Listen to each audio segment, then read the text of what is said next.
प्रणिपात दोस्तों। तो आज फाइनली इतनी ठंड बीतने के बाद मैं अपने घर से बाहर निकली और घर से बाहर निकलते ही मुझे समझ आ गया कि हमारा कोई भी रिश्तेदार हमारे काम का नहीं है। सब के सब धोखेबाज होते हैं। ये बात एकदम सत्य है, क्योंकि इतनी ठंड में हमारे एक रिश्तेदार हैं जो हमारा साथ छोड़ चुके हैं। वो है सूरज चाचा। बचपन से हमें सिखाया गया कि ये हमारे चाचा हैं। देख लीजिए, ये आज बिल्कुल भी आसमान में नजर नहीं आ रहे हैं। इतनी ठंड पड़ रही है और जब इनकी सबसे ज्यादा जरूरत है तभी ये हमें छोड़ के भाग चुके हैं। तो इससे हमें सीख मिलती है कि हमें किसी भी रिश्तेदार पे भरोसा नहीं करना चाहिए।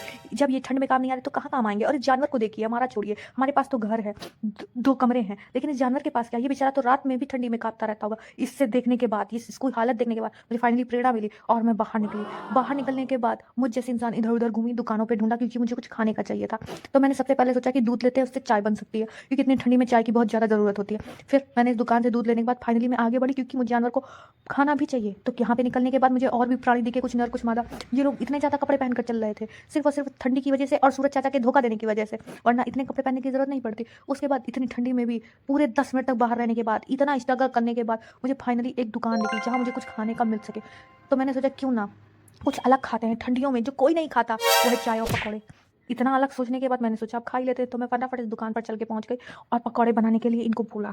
अब इन भैया ने कहा कि तुम्हें 5 मिनट वेट करना पड़ेगा। 5 मिनट? मुझे 5 मिनट इस ठंडी में आपकी दुकान पर वेट करना पड़ेगा? मुझसे नहीं हो पाएगा। पकौड़े लेकर के मैं रूम पे वापस आ गई। और जैसा कि आप लोग जानते हैं, इतनी ठंडी में ये रजाई हमारा घर है। वैसे तो हमारा घर कितना भी बड़ा क्यों ना हो, कितने भी कमरे उसमें क्यों ना हो, और सिर्फ ये रजाई है जो हमारा घर बन जाती है इतनी ठंडी में। और ये रजाई मेरा भी घर है। इसी घर में मुझे 24 घंटे रहना है। तो इस व्लॉग को मैं यहीं खत्म करती हूँ और मैं अपने घर में वापस जा रही हूँ। आप लोग भी चाहिए। Bye bye.